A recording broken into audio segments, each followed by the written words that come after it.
เคสบายดีพ่อแม่พี่น้องสบายดีมาพบกับช่องลูกเครื่องแล้วสินเนาะมื่อนี้กับบุมีอย่างไรก็แค่จะไปหับลูกสาวเนาะโยงเฮียนนางไปเฮียนเพิ่มอยู่ตอนนี้เราเลิกแล้วเนาะมาที่ย่างไปทั้งเรานี่แหละไปหับนางไปหับเพิ่นกลับมาแล้ว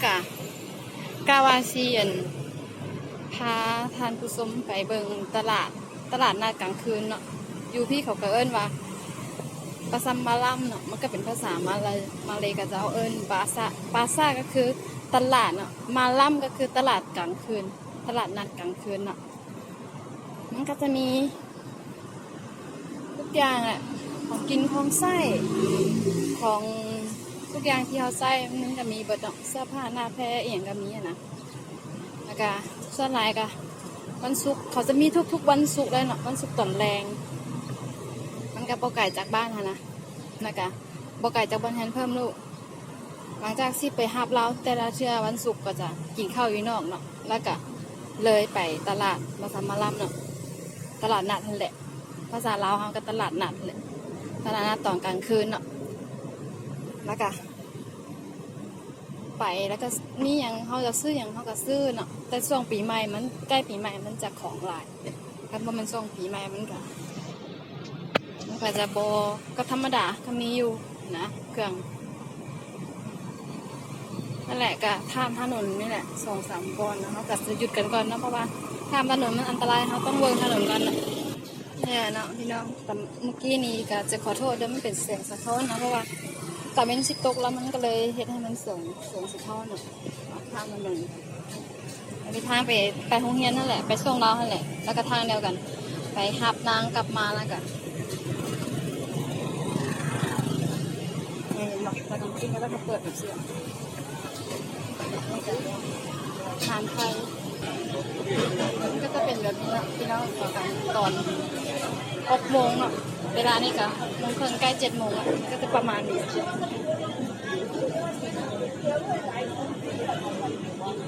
เขาเริ่มขายเกินขายอ่ะก็จะมีแขกมากินข้าวมาเลย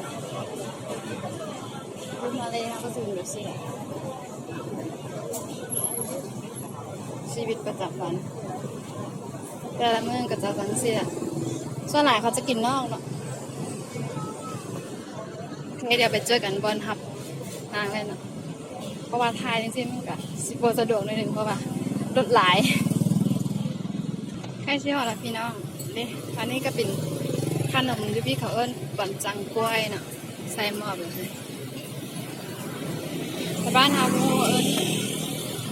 สักคนที่ทายให้ละเอียดเลยเพราะว่าโบได้ขอตัวอย่างกับเจ้าอ่อนนะอะไรโบได้เข้าไปทายละเอียดกันเลยมีก้อนนางแล้วก็หามาเลยอันนี้อาจารย์ในครูเพิ่นบอกเสือเอิ้นซื้อป่ะท่านมาฮอดเขาเสือเอิ้นให้ลงมา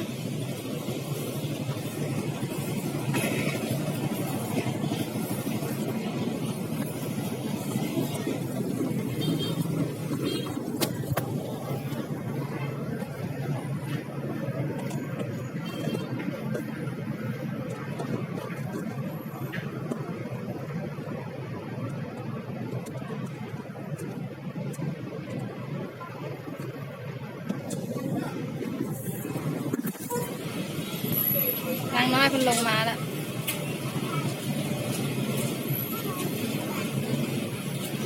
ฮัลโหลไปจืดเด้นี่พี่น้องครับแล้วกำลังซีไปยางมาซัมมาลัมเนาะไปกินข้าวก่อนพาเพิ่นไปกินข้าวก่อนน่าจะหิวข้าวแล้วเนาะเพราะว่ามันก็เป็นเวลา7 โมงนะอยู่บ้านเราก็6 โมงนี่แหละ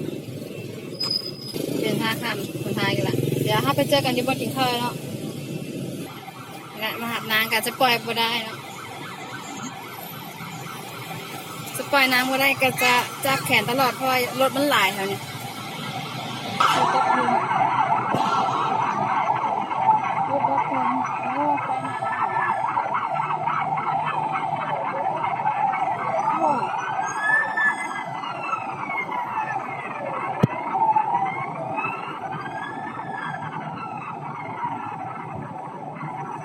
รถไฟใหม่ให้แพงเยอะว่ารถต่อน้ำกันพร้อมกัน3,000เลยพิซซ่าเปิดแล้วพิซซ่านี่มันพี่น้องเขาก็เบิงไปถามคนทางนี่ก็เนาะเดี๋ยวไปตลาดประซามันล่ำเราจะถ่ายให้เบิงอีกประมาณอีกที2แล้วเพราะว่าคันเขาถ่ายกินข้าวแล้วก็ไปย่างอีกย่ามันยาวเกินไปเนาะสบายดีพี่น้องก่อนจ้ะสบายดี ใจดี พ่อแม่พี่น้อง น้อง อยากเจอกันในคลิปหน้าเด้อเจอกัน จะไป ในคลิปหน้าเด้อ ไปกินอะเด้อขอตัวไปกินข้าวก่อน ขอบคุณน้องจัน บ๊ายบาย บ๊ายบาย จุ๊บ